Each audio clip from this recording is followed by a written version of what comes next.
D.B Cooper, the enigmatic Skyjacker. In the annals of criminal history, few cases have captured the public's imagination quite like that of D.B Cooper. This mysterious figure, who parachuted into infamy on the night of November 24, 1971, has eluded capture and baffled investigators for decades. In this comprehensive account, we will delve into the events leading up to the notorious Skyjacking, the daring escape, and the enduring enigma that is D.B Cooper. Part 1. The Skyjacking. It all began at Portland International Airport in Oregon, where a man using the alias Dan Cooper purchased a one-way ticket to Seattle, Washington for Flight 305. The man was described as calm, well-dressed, and in his mid-40s. He boarded the plane, a Northwest Orient Airlines Boeing 727, carrying a briefcase and wearing a black raincoat, loafers, and a neatly knotted tie. Once on board, Cooper took a seat in the rear of the plane, lit a cigarette, a sign of the times when smoking was allowed on flights, and ordered a bourbon and soda. It was a typical start to a seemingly ordinary flight, but this would soon take a sinister turn. Approximately 30 minutes into the flight, Cooper handed a note to a flight attendant named Florence Schaffner. The note, scribbled in neat handwriting, revealed a chilling message. Cooper had a bomb and was hijacking the plane. He showed her a briefcase with wires and red sticks, which he claimed was a bomb. Part 2. The Ransom and Demands. Cooper calmly and discreetly showed Schaffner his bomb, then passed her a note demanding $200,000 in cash, 4 parachutes, and a fuel truck standing by in Seattle to refuel the plane for a getaway. He warned her that he had nothing to lose, and that he wouldn't hesitate to blow up the plane if his demands were not met. The pilot, William Scott, was informed of the situation and relayed the message to air traffic control. The authorities scrambled to meet Cooper's demands. The $200,000 in $20 bills was assembled, and 4 parachutes, including 2 main parachutes and 2 reserve chutes, were provided. Part 3. The Skydiving Escape. As night fell, Cooper directed the plane to fly at a low altitude, slow speed, and with landing gear deployed. The rear stairway was lowered, and he instructed the crew on how to operate it. Cooper knew his way around the aircraft, indicating some level of familiarity with the Boeing 727. At approximately 8:13 p.m., with heavy rain and freezing conditions outside, Cooper parachuted into the wilderness of southwestern Washington state, carrying the ransom money and a parachute. He disappeared into the night, leaving behind a stunned and terrified flight crew. Part 4. The investigation heats up. In the wake of the Skyjacking, a massive investigation was launched.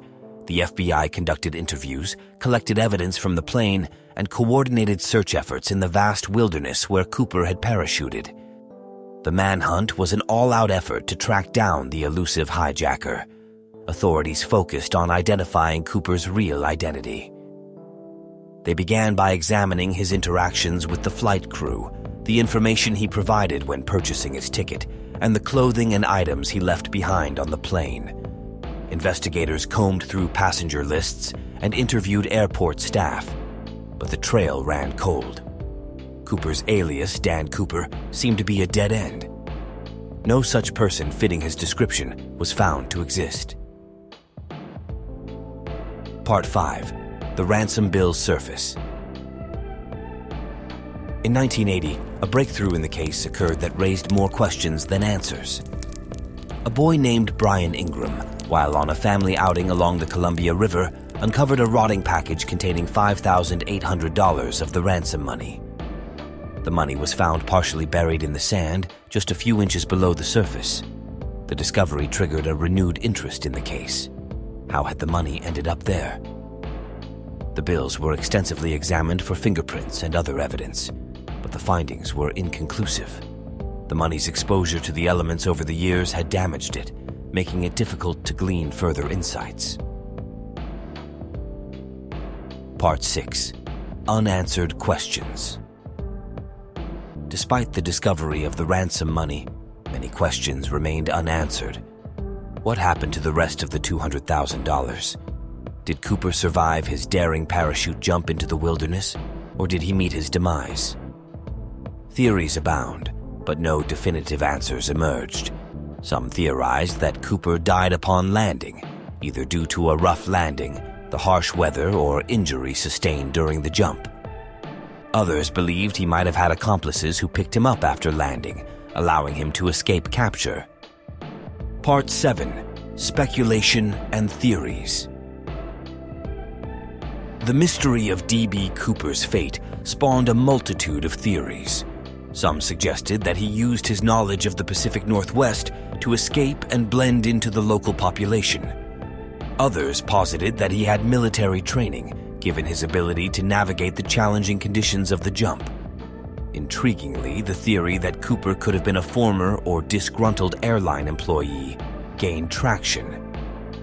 His familiarity with the Boeing 727 and his ability to instruct the crew on how to lower the rear stairway hinted at a deeper understanding of aircraft. Over the years, amateur sleuths and investigators pursued leads, conducted interviews, and analyzed the evidence in a quest to unmask Cooper's true identity. The FBI received countless tips and leads, but none led to a conclusive breakthrough. Part 8. The Public's Fascination. The D.B. Cooper case captured the public's imagination like few other mysteries. Books, documentaries, and feature films explored the daring Skyjacking and its enigmatic perpetrator. Cooper became a folk hero of sorts, a symbol of someone who had outsmarted the authorities and disappeared without a trace. The mystery also led to a slew of copycat crimes and hoaxes, with individuals falsely claiming to be Cooper or making dubious claims about his whereabouts. These distractions only added to the complexity of the case. Part 9. The FBI closes the case. In July 2016, the FBI officially closed its investigation into the D.B. Cooper case. The decision was made due to the diminishing likelihood of solving the case after more than 4 decades, coupled with the absence of new credible leads or evidence. The closure of the case marked the end of one of the longest and most exhaustive investigations in FBI history. However, it did not put an end to the enduring mystery of D.B. Cooper. Theories and speculation continue to circulate, and amateur investigators remain dedicated to uncovering the truth. Part 10. The Legacy of D.B. Cooper. D.B. Cooper's audacious skyjacking remains an iconic moment in criminal history. His ability to hijack an airplane, extort a ransom, and disappear into the night without leaving a definitive trace is a testament to his cunning and audacity. While his true identity and fate remain unknown, the legend of D.B. Cooper endures. The case has left an indelible mark on popular culture. It has been referenced in books, films, television shows, and even songs.